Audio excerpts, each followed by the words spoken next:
It's the last week of January. Outside, there's 8 inches of snow on the ground, and it hasn't been above 20 degrees in 6 days. Inside a grocery store 40 minutes from here, a bag of carrots that grew on a farm 2,000 miles away is selling for $4, and it's already gone soft at one end.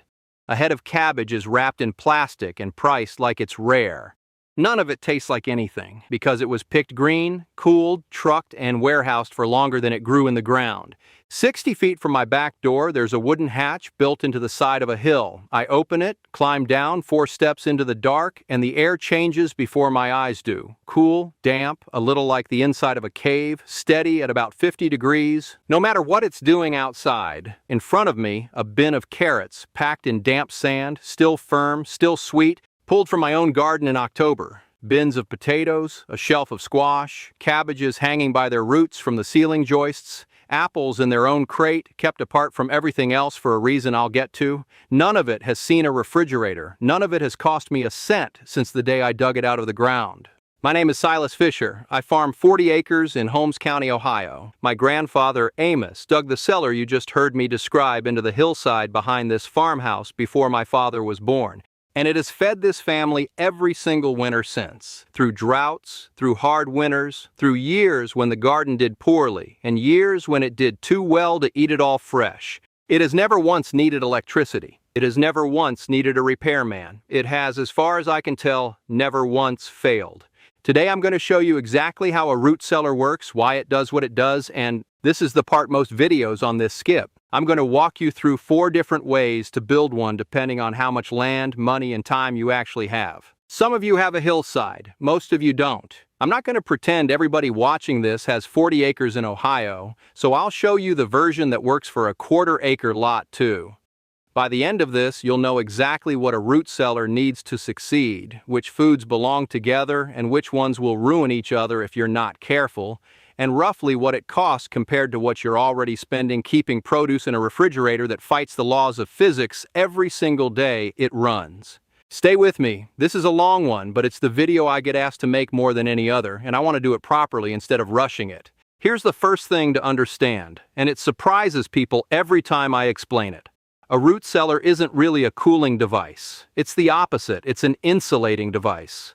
It doesn't make anything cold. It protects a naturally cool, stable temperature that already exists a few feet under your yard and keeps it from being disturbed by whatever the weather is doing above ground. Go dig a hole 4 feet deep almost anywhere in the continental United States, any time of year, and stick a thermometer in the bottom of it. In most of the country, you'll find the soil sitting somewhere between 50 and 55 degrees Fahrenheit. In July and January, doesn't much matter. That number is called the mean annual soil temperature, and it holds remarkably steady once you're a few feet below the surface because dirt is a poor conductor of heat.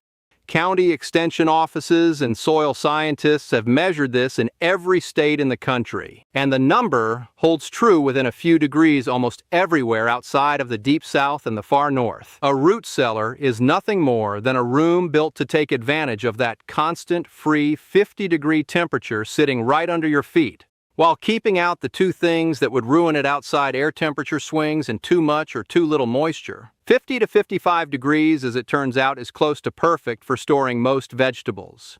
Warmer than that, and root vegetables sprout, lose moisture, and rot faster. Much colder, and you risk freezing damage, which turns a potato to mush the moment it thaws. Your refrigerator, by comparison, runs at about 38 to 40 degrees, built for keeping milk and meat safe, not for the actual storage sweet spot of a carrot or a squash. A root cellar isn't a worse version of a refrigerator. It's tuned for a completely different and in some ways better job. The second piece is humidity, and this is the piece almost every beginner gets wrong, so I want you to hold on to it.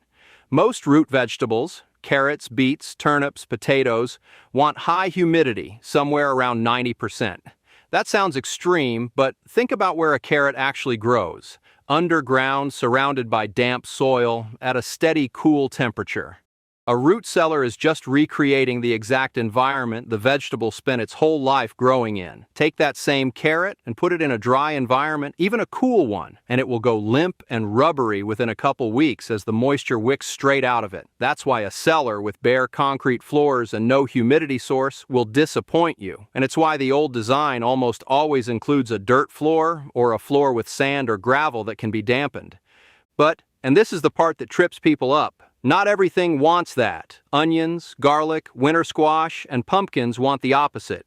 Cool but dry with good airflow. Put an onion in a humid root cellar next to your carrots, and it will rot or sprout within weeks instead of lasting through winter. I'll come back to this with a full room-by-room breakdown later on, because getting this one detail right is the difference between a root cellar that feeds your family for 6 months and one you give up on by December. The third piece is airflow, even though it sounds like it works against the insulation idea. Vegetables are alive. They're still respiring, taking in a small amount of oxygen, releasing carbon dioxide and a bit of moisture, slowly using up their own stored sugars, which is exactly why they eventually go soft no matter what you do.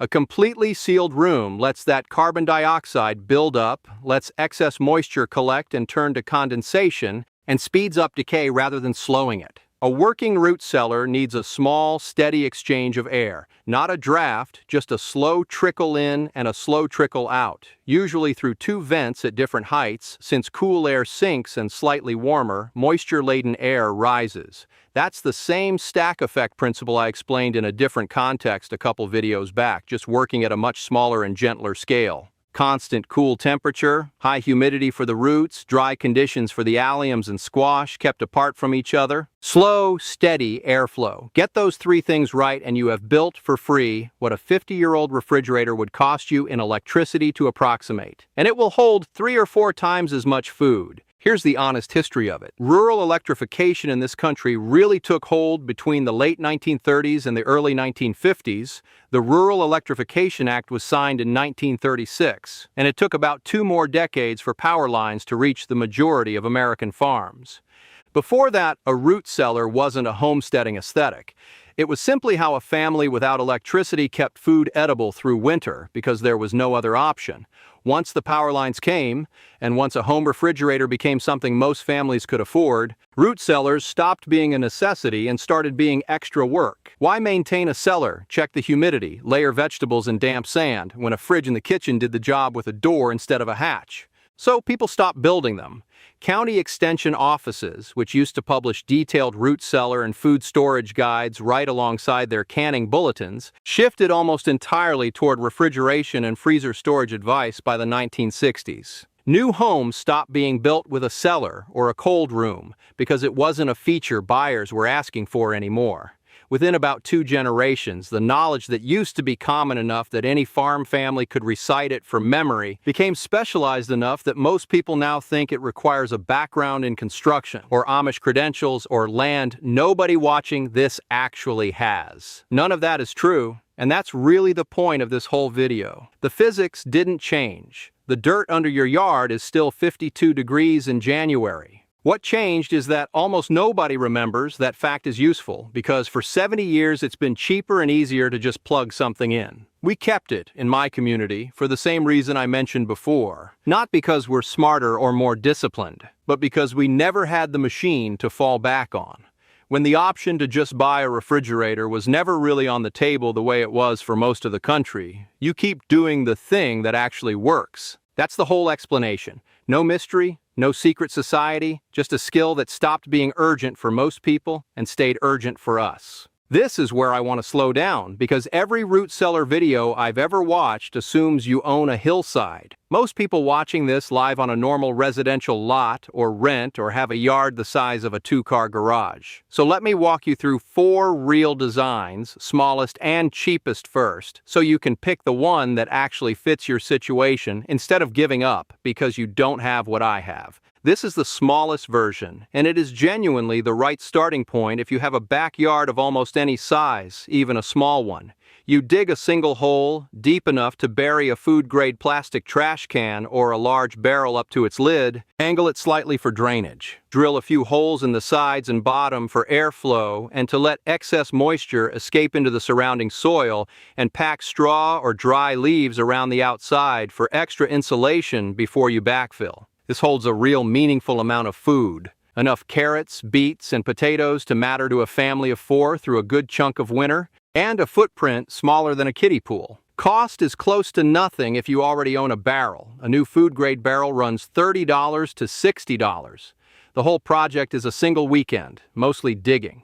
If you have any basement at all, even an unfinished one, you likely already have most of what a root cellar needs sitting unused. Basements naturally run cooler than the rest of the house, especially in the corner farthest from the furnace and any heating ducts, and especially against a wall that's fully underground rather than exposed above grade. The build here is mostly about isolating a corner from the rest of the heated basement.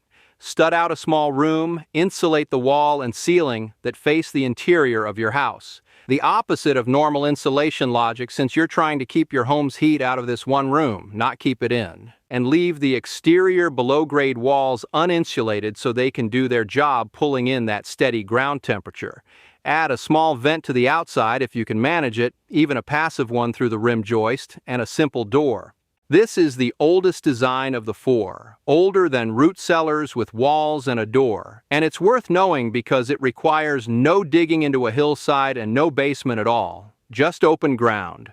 You pile a layer of straw on bare earth, stack your root vegetables in a cone or ridge shape on top of the straw, cover the whole pile with another thick layer of straw, and then cover that with a mound of soil, leaving a small tuft of straw poking out the top for ventilation. It looks almost like a small grave mound, which is exactly the image that used to make my own children laugh when they were small. It sounds primitive, and it is old. This design goes back centuries in places without cellars or basements at all. But it works because the soil mound itself becomes the insulation, the same way a snowbank insulates the ground underneath it. Cost is close to zero. Downsides are real, though. You have to dig into the mound to retrieve food, which isn't pleasant in a blizzard, and it isn't practical to check on your stores casually the way you can with a cellar you can just walk into.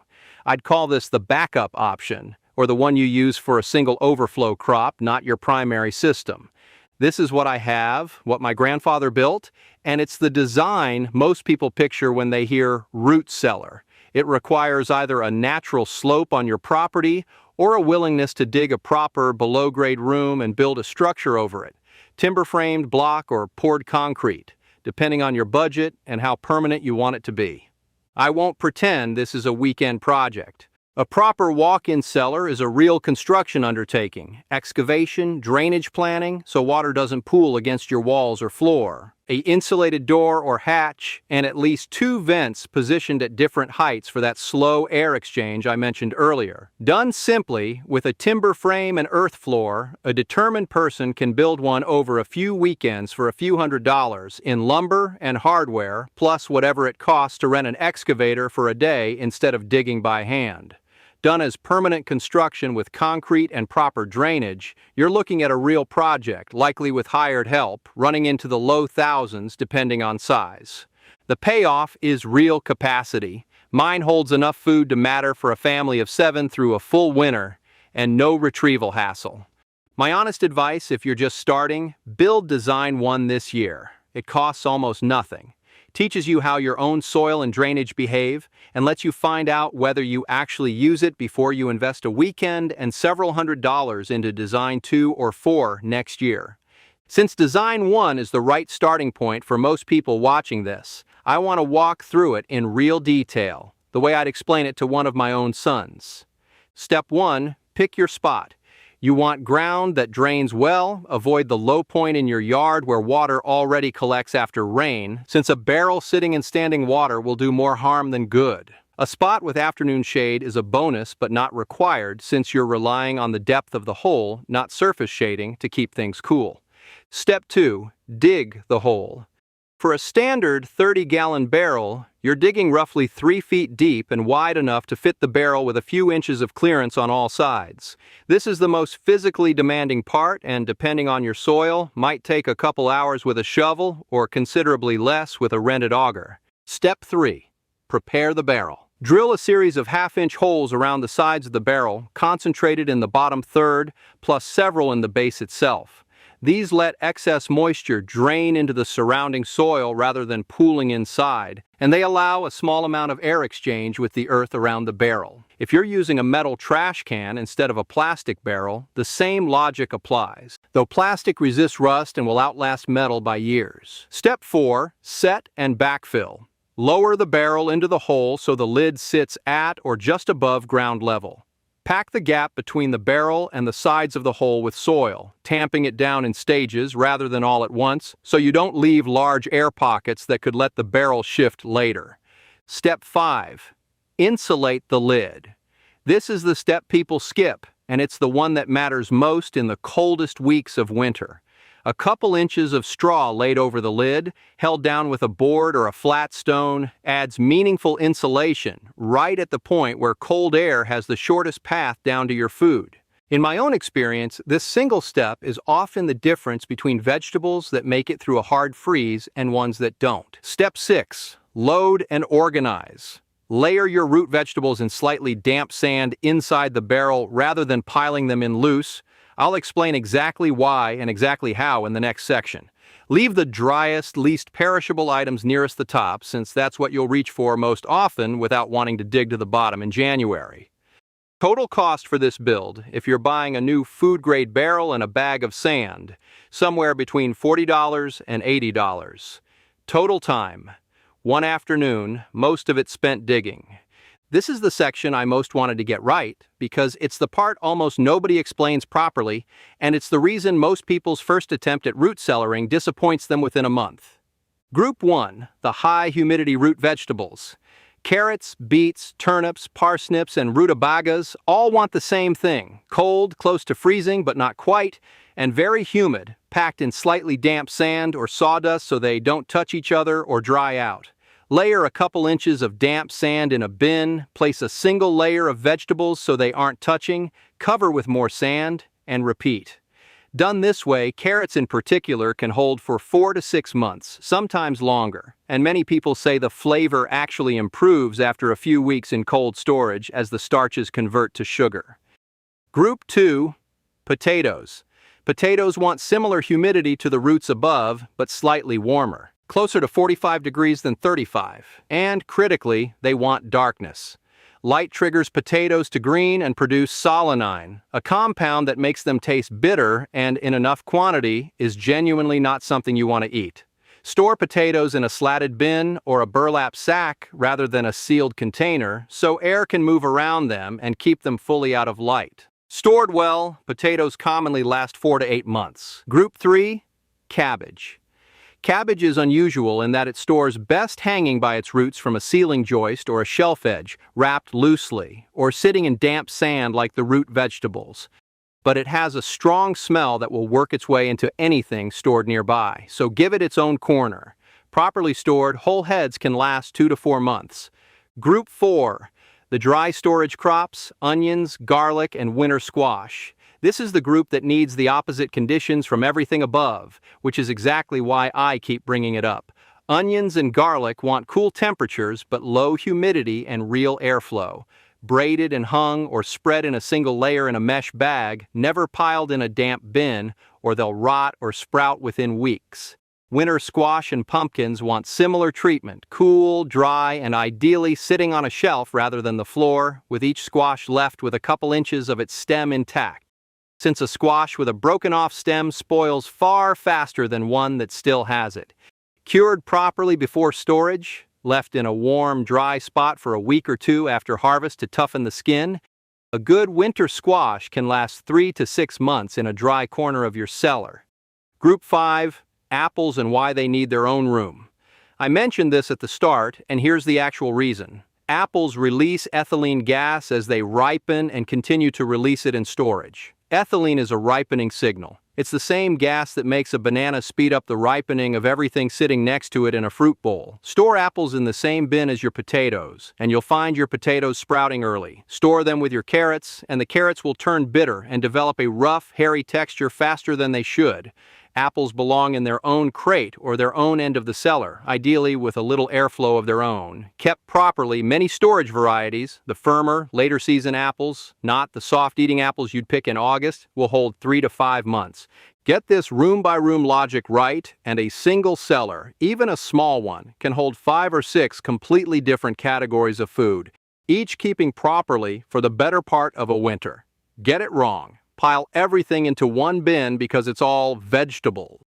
And you'll lose half of it to rot, sprouting, or off flavors by Christmas, and conclude the whole idea doesn't work. It works. It just has rules, the same as anything else worth doing properly. I want to be honest about this because I think it's more useful than pretending this is foolproof. The most common failure is humidity in both directions. Too dry and root vegetables shrivel and go rubbery within a couple of weeks. This is the single most common complaint I hear, and it almost always traces back to a cellar with a bare, dry floor and vegetables stored loose instead of packed in damp sand. Too wet, with no airflow to carry moisture back out, and you get mold, soft rot, and a smell that will tell you something's wrong long before you see it. The second most common failure is ignoring the dry storage group entirely and piling everything together, which I just spent a full section on because it matters enough to repeat. Onions next to carrots is a mistake every single time. The third is neglecting airflow altogether, sealing a cellar up tight thinking you're protecting the temperature, when really you're letting carbon dioxide and moisture build up with nowhere to go. 2 vents, one low and one high, cracked enough to let a slow trickle of air move through, fixes this in almost every case. And the fourth, which is more about diligence than design, not checking your stores. A single soft or rotting vegetable left in a bin will spread rot to whatever's touching it faster than most people expect. Walking through and pulling anything that's gone soft, once every week or two through the winter, is a small habit that protects everything else sitting next to it. I'll give you honest numbers rather than round ones that sound impressive but don't hold up. A family of 4 eating a reasonable amount of root vegetables, potatoes, squash, and apples through a 5-month winter, October through February, roughly, is realistically looking at somewhere between $300 and $600 in grocery store produce over that stretch, depending on your region and how much you're already growing yourself. A Design 1-barrel cellar, built for $40 to $80 in a single afternoon, pays for itself in the first few weeks of use, assuming you're storing food you already grew or bought in bulk at harvest prices rather than winter prices. A full walk-in cellar, even built for a few $100s in materials, typically pays for itself within the first full winter for a family that's actually using it, and then keeps paying every winter after that for as long as the structure holds up, which done properly is decades. That's before accounting for the part that doesn't show up on a receipt. Food that was picked at its peak instead of picked green to survive a truck ride, and food that tastes like what it actually is. Here's what I want you to do this week, if any of this sounds worth trying. Pick the design that actually fits your yard. Most of you, that's Design 1, the buried barrel. Dig the hole this weekend if the ground isn't frozen where you are yet. If it is, start planning now for a spring build, so you have it ready before next fall's harvest. Tell me in the comments what you're working with, how much space you've got, whether you're dealing with a hillside or a flat quarter-acre lot, and I'll do my best to answer as many as I can. I'm always curious how this translates to different climates and different sized properties, since what works on 40 acres in Ohio doesn't always translate directly to a small lot in a different part of the country. Next time, I'm going to show you something my community does every August that most people have never seen done properly. Picking a watermelon that's actually ripe without cutting into it and gambling. There's a real way to tell, and almost nobody outside a garden knows it anymore.